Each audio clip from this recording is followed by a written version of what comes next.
तो हमारे पार्लियामेंट के अंदर 43% पॉलिटिशियंस ऐसे हैं जिनके ऊपर क्रिमिनल चार्जेस हैं, और उसमें से 29% ऐसे हैं जिनके ऊपर मर्डर, रेप, फिरौती, ये सारे चार्जेस हैं। और ऐसा नहीं है कि खाली एमपीज ही हैं, हमारे एमएलए भी इसमें पीछे नहीं है।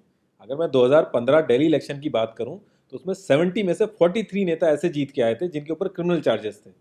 और अगर करंट की बात करें तो 37 एमएलए ऐसे हैं जिनके ऊपर क्रिमिनल चार्जेस हैं। और ये ऐसा नहीं है कि किसी ने आरोप लगा दिया या एफआईआर है, ये वो चार्जेस हैं जो सुप्रीम कोर्ट के अंदर फ्रेम हो चुके हैं।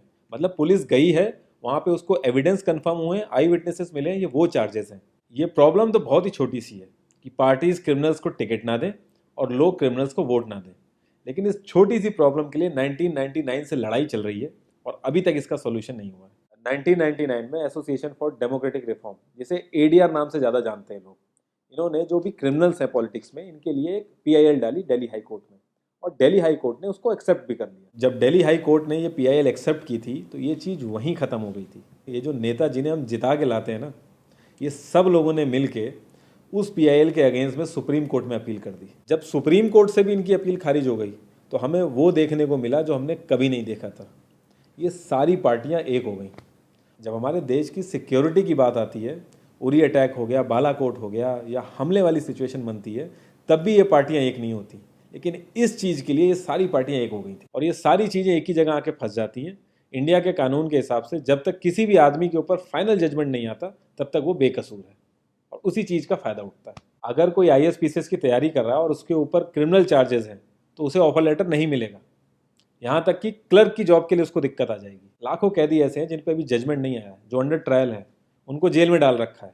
तो ये सारी चीज़ें जो एप्लीकेबल होती हैं सिर्फ पॉलिटिशियंस के लिए होती हैं, बाकी किसी के लिए नहीं। इतने बड़े सांसदीय क्षेत्र में पार्टियों के लिए इतना मुश्किल हो जा रहा है ऐसा कैंडिडेट ढूंढना जिसका कोई क्रिमिनल रिकॉर्ड ना हो। एडीआर की रिसर्च के हिसाब से क्रिमिनल कैंडिडेट के चांसेस 3 गुना ज़्यादा होते हैं जीतने के क्लीन कैंडिडेट के मुकाबले। एक क्रिमिनल कैंडिडेट मनी और मसल पावर का परफेक्ट कॉम्बो बन जाता है।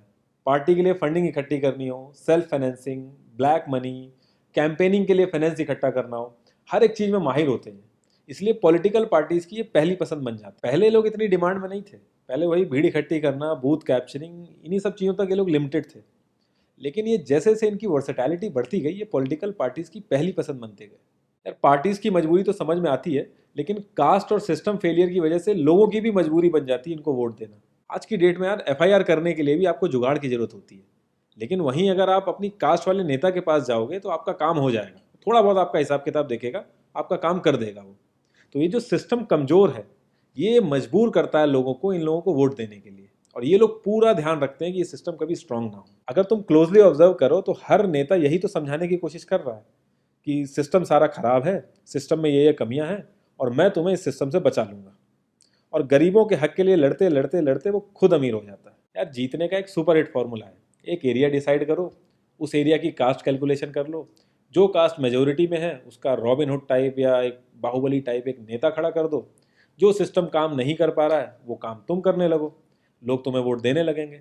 इन केस अगर कोई ज़्यादा होशियार बन रहा है या लोगों में ज़्यादा समझ आ गई है तो एक छोटा सा दंगा करा दो, लोगों की मजबूरी बन जाएगा तुम्हें वोट करना। Centre for media studies CMS, इसके हिसाब से लास्ट लोकसभा जो 2019 का था उसमें 50,000 करोड़ से भी ज़्यादा पैसा इन्वॉल्व था। पूरे वर्ल्ड में इंडिया सबसे ज़्यादा पैसा खर्च करता है इलेक्शन में, यूएसए से भी ज़्यादा। तो यार तुम्हें क्या लगता है, इतना पैसा खर्च करके कोई जब आएगा तो वो रिटर्न ऑफ इन्वेस्टमेंट नहीं देखेगा? ऐसे ये सारी पार्टीज आपस में कितना लड़ती रहती हैं, कितने वैचारिक मतभेद हैं इनके आपस में, लेकिन जब भी ट्रांसपेरेंसी इन पार्टी फंडिंग की बात आती है ये सब लोग एक जैसा राग अलापते हैं। ये लोग कभी भी पार्टी फंडिंग में ट्रांसपेरेंसी आने ही नहीं देंगे। एक बार जब ये लोग पावर में आते हैं ना तो पूरा का पूरा सिस्टम इनके हिसाब से चलता है, और जो पुलिस वाले इनके हिसाब से नहीं चलते ना उनका ट्रांसफर हो जाता है। 144 पुलिस ऑफिसर्स 1 लाख लोगों की सिक्योरिटी देख रहे हैं, और जब हमारे नेताओं की बात आती है तो 47,000 पुलिस वाले 14,842 नेताओं को सिक्योरिटी दे रहे हैं। अब बाहुबलियों को क्या जरूरत है सिक्योरिटी की? कभी किसी क्रिमिनल को देखा है जिसके आगे पीछे आईएएस पीसीएस पुलिस वाले जी हजूरी कर रहे होते हैं? बहुत ही वर्स्ट सीन होता है वो। हर साल रिपोर्ट्स आती हैं कि 75% से भी ज़्यादा लोगों को पुलिस पे भरोसा ही नहीं है। इंडिया एक लौती ऐसी जगह है जहाँ पे पुलिस को देख के इंसान सेफ फील करने की बजाय डरता है। एक 15 साल के बच्चे तक को पता है कि आईपीएल में सट्टा लगाने के लिए किसके पास जाना है, लेकिन हमारी पुलिस को नहीं पता। और ये सारा सिस्टम, ये जो वीक सिस्टम है, हमारे नेताओं को बहुत सूट करता है, क्योंकि जिस दिन ये स्ट्रांग हो गया तो इन सब की दुकानें बंद हो जाएंगी। इंडिया की 65% आबादी 35 की एज से नीचे है। जो हमारा लोकसभा है उसकी एवरेज एज है 54 और राज्यसभा की एज 63.5 है। एक दो केस अगर छोड़ दें तो आम आदमी के लिए पॉलिटिक्स में घुसने का रास्ता नहीं है। अगर आप गूगल पे सर्च करोगे ना टॉप 10 यंग पॉलिटिशियंस, तो एक भी नाम उसमें ऐसा नहीं होगा जिसका कोई फैमिली से पॉलिटिकल कनेक्शन ना हो। आज़ादी के बाद से 0.5% से भी कम पॉलिटिशियंस ने अपने बच्चों को आर्मी में भेजा है। वहाँ नहीं भेजते ये लोग। हम लोग इनसे मैनिफेस्टो में डिमांड ही कहाँ करते हैं। हम तो बस रिलीजियस मुद्दे देखते हैं मैनिफेस्टो में और खुश हो जाते हैं। इंडिया ने ब्रिटिश पार्लियामेंट्री सिस्टम अडेप्ट किया और उसमें एक बहुत ही इंपॉर्टेंट चीज़ है शेडो कैबिनेट, वो हमने छोड़ दी।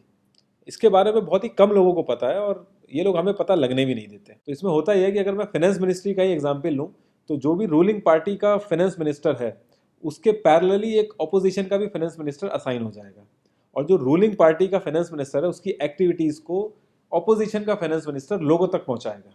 और इसी तरीके से हर डिपार्टमेंट में होता है और लोगों के लिए बड़ा बेनिफिशियल रहता है ये। क्योंकि एक छोटे से छोटे काम के लिए हमारे इंडिया में बहुत सारी मिनिस्ट्री इन्वॉल्व रहती हैं, तो एक्चुअल में किस नेता की गलती है पता ही नहीं चल पाता है। इस तरीके के बहुत सारे कॉन्सेप्ट हैं जो हम लोगों को पार्टी से मैनिफेस्टो में डिमांड करने चाहिए, क्योंकि हम लोग तो हमेशा मंदिरों और मस्जिदों के लिए ही लड़ते हैं। ये सारी चीज़ें एकदम से तो सही हो नहीं जाएंगी, लेकिन एक चीज़ हमारे हाथ में है कि यार हम कम से कम किसी क्रिमिनल को तो वोट ना दें। और ऐसा तो होता नहीं कि सारे के सारे लाइन से क्रिमिनल ही खड़े हो जाते हैं। हमें बस इतना करना है कि जो भी कैंडिडेट क्रिमिनल है हमें बस उसे वोट नहीं देना है, भले ही वो हमारी फेवरेट पार्टी का हो, भले ही वो हमारी कास्ट का हो। बस एक दो बार हमें ऐसे करना है, फिर इन लोगों को टिकट ही मिलना बंद हो जाएगा पार्टियों से। जितनी रिसर्च हम अपना मोबाइल फ़ोन खरीदने में करते हैं ना, उसकी 10% रिसर्च भी अगर हमने अपने कैंडिडेट के बारे में कर ली तो ये क्रिमिनल जितने भी हैं पार्लियामेंट में नहीं दिखेंगे, ये वहीं दिखेंगे जहाँ इनको होना चाहिए। लास्ट में एक ही क्वेश्चन पे मैं इस कॉन्वर्सेशन को एंड करूँगा कि पॉलिटिक्स अगर समाज सेवा है तो सैलरी क्यों, और अगर नौकरी है तो एग्ज़ाम और क्वालिफिकेशन क्यों नहीं।